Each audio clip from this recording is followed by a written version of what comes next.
We forget tomorrow what we learned today. That's the world in its twisted ways. They are dumb down dummies living life in a haze. They lost causes stuck in a maze, and I swear God's grace would amaze. It's a wolf in your bundle like the white black wave. Cause willing is the fight, that's what we been made. And I love God, so for money never change. And I spit wisdom, words of a sage. Been putting in work, I deserve a race where my lines get better by every page. I was fighting for a higher wage, fighting for a higher name. Yeah, straight like that. I ain't just trying to get paid, ain't trying to live the right life since I got saved. Fighting for a higher wage, fighting for a higher name. Yeah, man, say it again. I ain't just trying to get paid, been trying to live the right life since I got saved. I trust God to lead me the right way, but I ask God to listen to what I say. And I'm appalled by justice these days. Policemen bring pieces to cease violence, don't make sense, create hypocrites. Shit sickening and fuck they medicine. Yo, fuck the world, fuck the world. Literally, fuck the world. Damn. Dumb down dummies living life in a haze. Dumb down dummies living life in a haze. Dumb down dummies living life in a haze. They lost houses stuck in the maze. Dumb down dummies, damn. All them dumb down dummies. Wow. What did Beyonce say? Just hit the record button. Y'all be stressing out for nothing. Just hit record. I do this. I love cameras. Okay, it's on. So, okay. What does it mean to you to be a prophet in this day and age? To be a prophet in this day and age, to me, that's a good question. I believe that so throughout the Bible, prophets have never declared a message that was popular. They've never declared a message that just went alongside the status quo of a society. So honestly, to be a prophet in this day and age just means to speak the truth. But the truth is so hated, especially in American society today, that if you were to speak the truth from a spiritual aspect, you're automatically condemned, you're automatically persecuted, you're put in jail, labeled as a domestic terrorist, labeled as all these different things. Is that not what happened to Paul? Happened to John? Happened to all of the so-called prophets of the Bible? They were hated in their day and age because they were proclaiming a word that wouldn't be called to truth until later on in time. That's what a prophet is. It's just speaking the truth. Yeah. And if the society in which you live in hates the truth, then you're a persecuted prophet. And welcome to the real world. Like Jeremiah. His whole word was always just to go somewhere and be rejected. Exactly, and Jeremiah was called from birth. Literally from my mother's womb, Yahweh had called me. It's one of my favorite scriptures of all time. What do you think about church life and the DC streets? The church is fucked up. The church is twisted. The church isn't even the church anymore. Sorry. Churches these days, senior pastors and their families are not really pastors or ministers anymore. They're glorified politicians at this point. Like, if you want to be the pastor of a mega church, you don't have to have degrees in divinity or masters in theology or anything. You just have to have a nice looking family with 2 kids and a white picket fence and a golden retriever, and that's how you make the job. Most churches that are actual churches nowadays don't even look like churches. They're home churches, they're underground ministries of somewhere between like 15 and 30 people. And that's the only place you can actually get the word anymore because society has completely decided against that. Oh, in the DC streets. So I moved out here like 3.5 years ago, coming from like white Peopleville, Colorado Springs, Colorado. The DC streets, there are a couple, like, it's very much like a double standard, because you'll meet some of like the chillest, down-to-earth people on these streets out here that are so real because they've had so much struggle and so much pain in their life. And really, what I've come to like realize is either the people you come encounter with have either chose to say, I've taken all these horrible, not even horrible, like negative experiences they've had in their life, or just, DC experiences, because that's what the hood is DC experiences. They either take that in a positive light through their actions or in a negative light in their actions. So when you deal with the people that take it to a negative light, it's just all about how you deal with them people.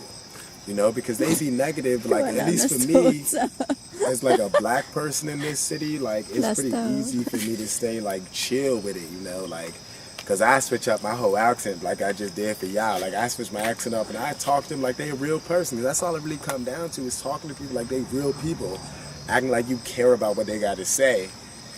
And then it's even better when you meet people that's gone through those same horrible experiences, but they've decided to take the positive road in life. Because those are the real ambitious people of this world. Those are the real leaders of this new age, Assuming you're looking at it in a positive light, because, the revolution or the remnant is always, the positive light. It's just not seen as that in that time and day. But, the ones that have decided to take a more positive approach to it are some of the most interesting people you will ever meet in DC. Like, they go through so much, literally, like, just horrible stuff, like really horrible things, but somehow they've maintained optimism.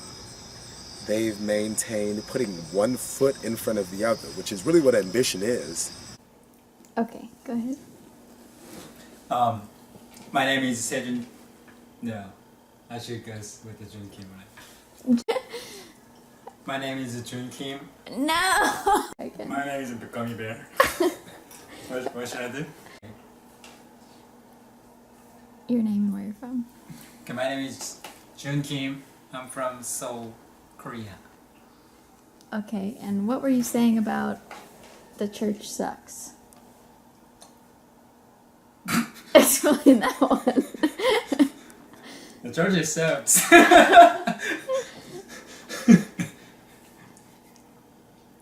That was your only comment. What was your experience? What are you referring to? My biggest challenge was dealing with the nominal Christians. In Korea, there are lots of nominal Christians. There are lots of Christians, and who grew up in church, and they never been outside of church, and they just their whole family are Christians, and they don't know any non-Christians, I guess.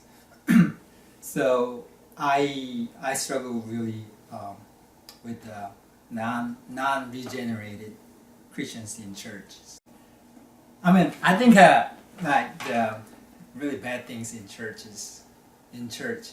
my church in the past, I guess, was because I've seen some things that happens just same that happen in the world. So that people use other people's, and people try to get promotion, Yeah. so to speak. Like they want to be like deacons, they want to be elders, so they actually do some type of campaign, like voting camp for election. Yeah. So they do campaign, they call people, and they ask people to vote for them. Huh. And so something like that, and that, it's like church became all about power. They come to church so that they can make money, they can sell something, and they come to church so that they can, be known as a Christian, and because and from that they want to like do something with that, because if you are Christian you will get some benefit, More respect. more respect and benefits from the church, from the Christian people. Did that happen, the campaigning thing that you're saying, did that happen in the church that you're in now? You mean now? Now? Yeah, Is that something that happened here or No, somewhere in else? Korea. Oh, okay. My parents' church. Okay. Yeah, what do you think about the church here? Think about church here. Because I've been going to church, American church. I think the American church is quite different from Korean church.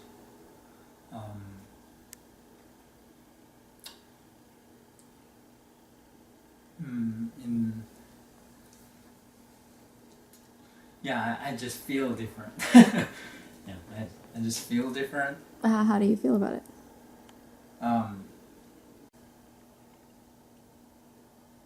I think I have a good feeling and bad feelings.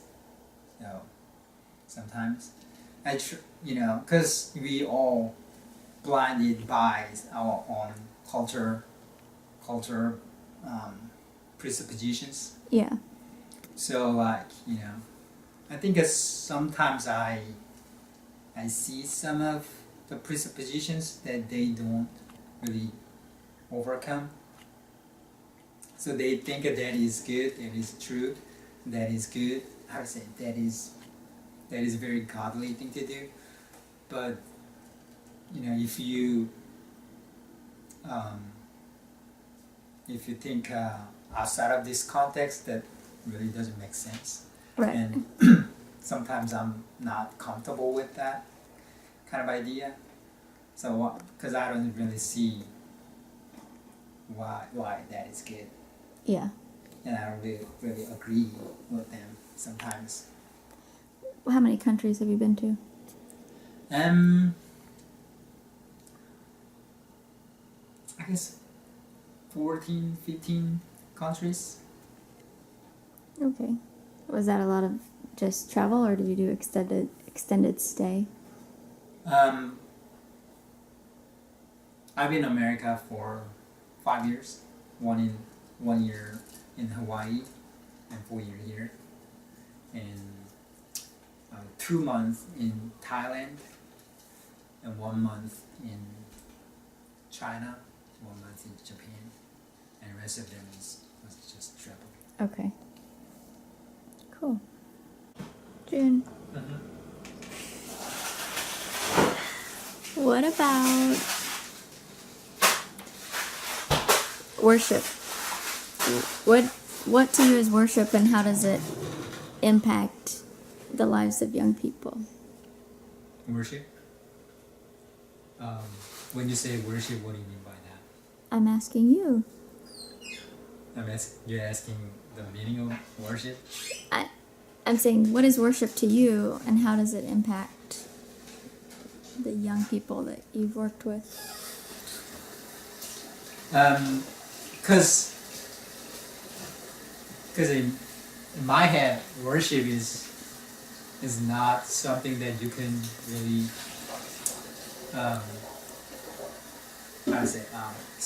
worship is not something that you have to see, but it's more like lifestyle. Yeah. So like worship is actually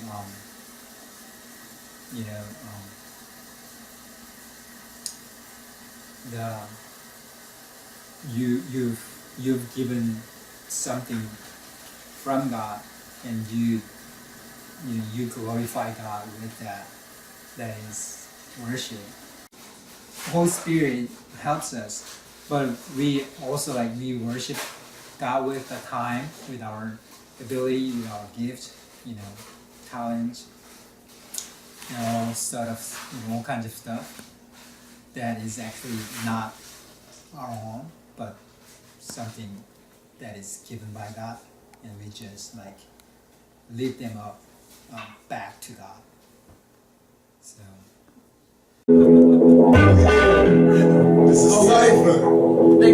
That's a good time there, bro.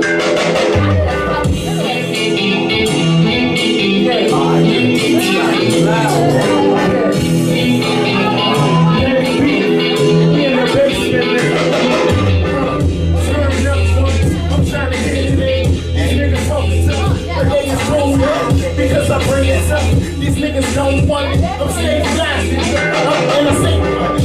Even though I got no weed in my hand, I'm the man on this motherfucking line. You can hit me. And if you want some, I keep it going. These niggas talking stuff, but they be keep it going. Yeah, and I ain't spitting nothing yet, because the cypher ain't started. I'm just pulling up the quartet.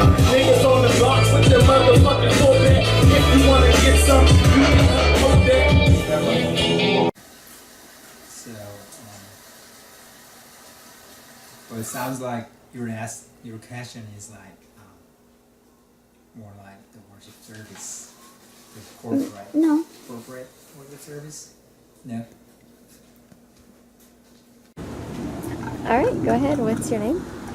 I'm Azariah. And I'm 4. Okay. 4. Cool. What do you think about God, Azariah? God keep me safe. God keeps you safe? Yes.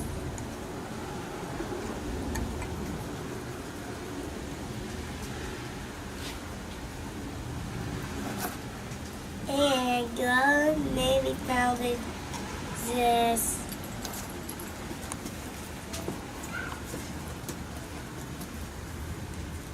God made me found this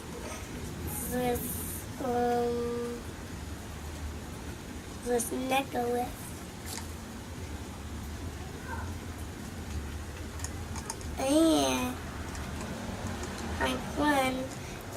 And I'm from, I'm from Earth. You're from Earth? The planet Earth. What do you think about planet Earth? And bad people tries to steal your money. Like, stealing's not nice. Stealing's not nice. Oh. And if a bad guy knock on your door, don't. Eddie, my mom said come and get in the house. Why? Because it's raining. Okay, tell her to wait just a second because we're making a video. We're coming in just a second. Okay, so you were saying if they knock on the door, then what? Don't ask the door if there's a bad guy. Rain is beautiful. Yeah, rain is beautiful. Azzy, what do you think about family? What does family mean?